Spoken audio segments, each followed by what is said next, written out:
My mind is a part of God's. It is very holy.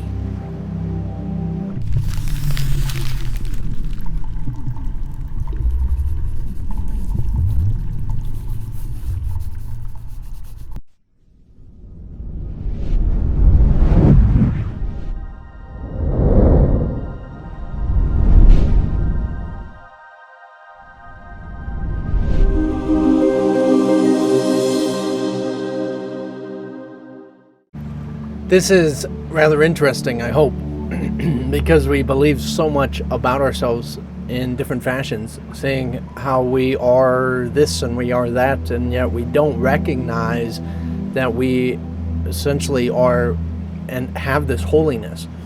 Now, taking in that idea of I am very holy, we might have the different ideas of what holiness means, and you might think of something that needs gentleness, something that means respect, and it's something that you're going to be battling with this whole process throughout this, because essentially holiness is more so in the fact that it doesn't matter if you're gentle or rough with it, you can't harm it, you can't touch it.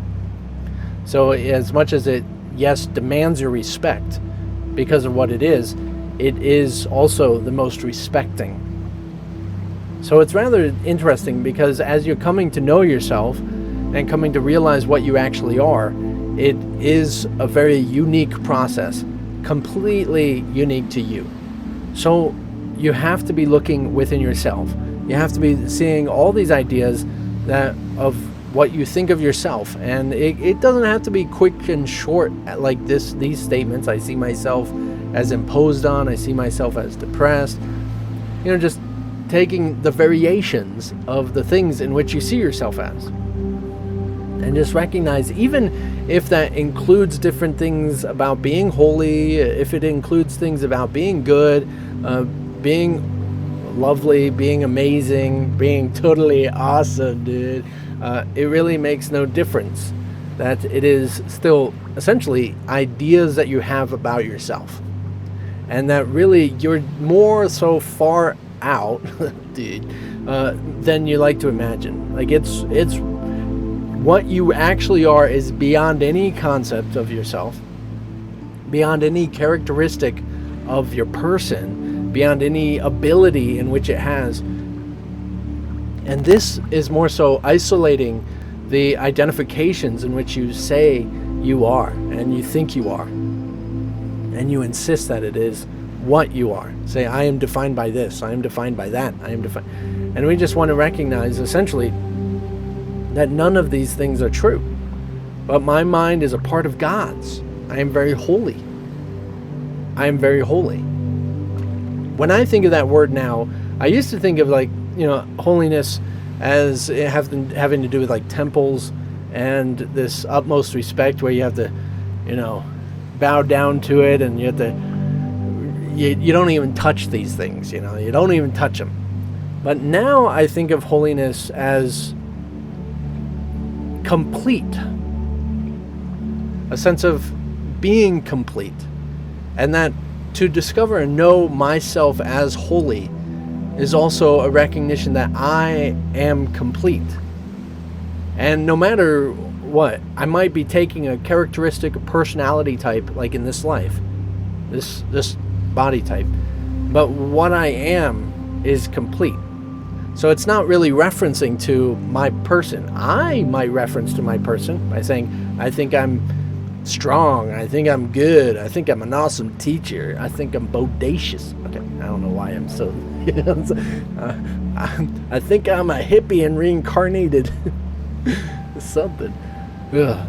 But in any case, I'm not any of these things. This is a character in which I play. This is a role in which I'm experiencing, and a thing that I'm doing in life. It's not actually what I am. So we want to discover and recognize, what is it that I actually am, right?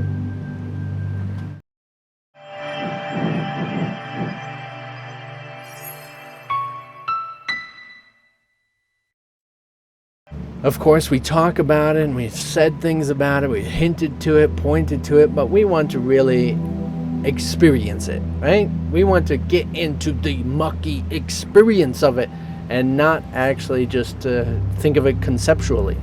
Yeah, this and yeah, that, but let's actually recognize it within our minds. So like I said, this does seem like a really strange battle going on in our minds. It's natural to be saying, yes, but it is true, and how can I be holy because I'm guilty of this, and I'm ashamed of that, and I'm this type of person, and I can't be holy until I lose weight, and I can't be holy until I do this better, or I earn this much, or something.